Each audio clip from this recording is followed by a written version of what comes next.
Pete here with the smallbusinessresourcecenter.com and Small Business Resource Center YouTube channel. I'm going to go over the forgiveness for the Paycheck Protection Program as well as the 3508EZ. That's the Paycheck Protection Program Easy form. So there's going to be a lot of information here, and I'm going to have to do some other updates, but this is mostly for independent contractors at this point in time. So if that's what you're looking for, smash the like button. If you're new to the channel, subscribe. I put out new information almost daily, but I've been so busy, sometimes I don't always get to it. And if there's something you need that I don't mention, comment below. I'll see what I can do to help you out, and share this video with a friend. So we're looking at the Paycheck Protection Program. Basically what that is, if you weren't aware, is that it provided 8 to 24 weeks of income for small business, basically for payroll, utilities, and expenses for operating your business. And if you fill out the paperwork right and you have qualified expenses, it's actually 100% forgiven. So you shouldn't be calling it a grant, but in essence, it is a grant. So basically, when you apply for the Paycheck Protection Program, you have an 8-week to 24-week covered period, and then you have 10 months to apply for forgiveness. If you do not apply for forgiveness, it turns into a loan. So you have to keep that in mind. And the main reason that most banks have not set up ways to forgive this is because there's a 10-week period or 10-month period. And you have to keep in mind that the SBA has changed regulations more than once, and bigger banks especially don't want to deal with these regulatory changes. So most of the times with most banks, you can't even apply for forgiveness right now, but you can get the form, the 3508EZ, which is for independent contractors. Since I'm considered an independent contractor, I'm going to go over that form in this video. Also, I wanted to make mention that I got my Paycheck Protection Program from Blue Vine, and Blue Vine actually has a company set up for PPP loan forgiveness, Scratch. So I got an information from a company called Scratch, and it says, we're working with River Cross to help you manage your River Cross Paycheck Protection Program loan. And basically, you have an account with us, and we're here to apply for forgiveness. We have a dedicated team to help you with the process. So I'm actually going to go through the manual way, then I'm going to show you what they taught me, because of course getting this forgiven is the goal. Not trying to sound shady. If you took 5 vacations, technically you can do that, but you have to fill out the paperwork right. So keep that in mind. So the SBA, like I mentioned, did not have the full forgiveness application out yet, but it should be out soon. And the Easy portal, it is a 3508 Easy. I'm going to put a link in the description. And basically, if you're an independent contractor, it's easy to apply for forgiveness and then get this loan forgiven. So it's pretty simple. If you're a larger business, you cannot apply with a 3508 EZ. And when that information's out, I will have a video on it. So definitely you want to subscribe so you can get that information. Okay, so for this portion, I'm going to have the instructions and the link for the instructions for the 358 EZ and the actual form right here. So I'm going to go over a couple things and then go from there. First of all, 3508 EZ, this is the checklist to make sure you can use this form. You have to be able to say one of these are true to be able to use this form.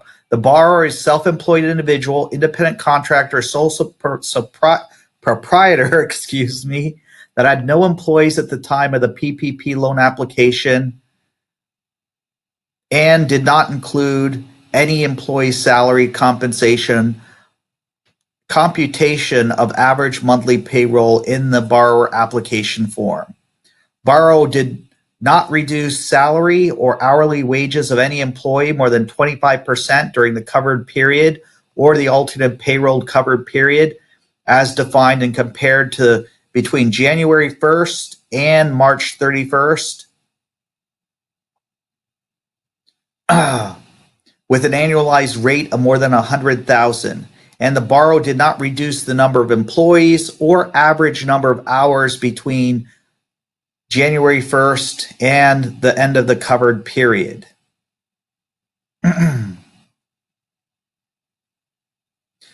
Also ignored reduction employee hours that the borrower offered to restore and the employee refused. Okay, next part.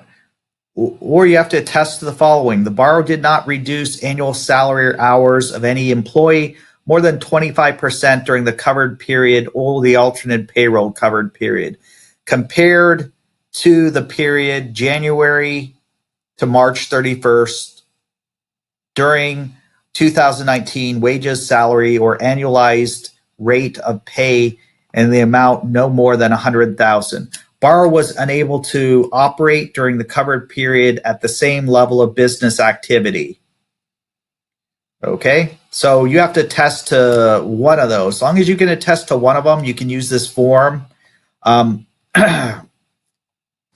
So keep in mind, these are the instructions. I'm going to go over this with you, but if you want it, the link will be in the description. All right, also, I'm going to have this link, and the main reason is because I noticed that the SBA website doesn't have a fillable application. If you want to print it out, that's fine. I like to do things the easy way. And I will have this other link from the Treasury, which you can fill this out. So it's pretty simple. You put your legal name here. Of course, if you're self-employed, that's your name. If you have a doing a business as or a trademark name, you put that here. Your business address, that could also be your home address. Then your social security number or your EIN or TIN, phone number, of course, primary contact, email address, your SBA PPP loan number. If your lender has a different loan number, you put that here. Your PPP loan amount and your PPP disbursement date. The number of employees at the time of your loan application, the employees at the time of forgiveness. So you have to keep in mind, if you did not bring your employees back and you have 10, the loan's not going to be forgiven. Your EIDL amount. So if you applied for an EIDL and you got an advance, you have to put that advance amount here and your EIDL application number here. Keep in mind, they deduct your EIDL advance amount from your PPP forgiveness amount. You have to have 65% currently of the Paycheck Protection Program to be spent on acceptable amounts to be forgiven. So having an EIDL here is not going to hurt you, but keep in mind you have to answer this honestly. Then for your payroll schedule, you can have weekly, bi-weekly, twice a month, monthly, or other. Other could be if you're Schedule C, if you're self-employed and you don't technically pay yourself a payroll, you can put Schedule C here. Then your covered period. The covered period needs to start when you started, and it has to be 8 to 24 weeks. If you have 24 weeks, it's considered forgivable, just to let you know. You can have an alternative covered payroll period. I don't know what that would be. If the borrower together with affiliates covered loans of excess of 2 million, check here. My guess is you're not going to be able to use the application if you had more than 2 million. All right, so for payroll, basically what we're looking at is your payroll cost. And this amount should come from your Schedule C. If you look at line 31, and you divide that by 12, and then you times it by 2.5, you'll get that number. And that should be the same number for your PPP loan, by the way.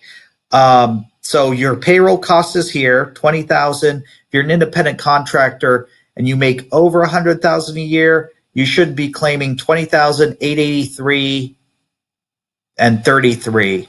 Now, if you want to make this easy for yourself, you can keep in mind that deductible expenses also could be mortgage interest, business rent or lease payments, business utility payments. I mean, I would recommend putting 0 here. Once you have your payroll, if you're an independent contractor, you can spend it on whatever you want. So this is just for the purpose of the application. Now it says add the amounts on lines 1, 2, 3, and 4. Of course, that'll be the same number. And then, of course, the PPP loan amount.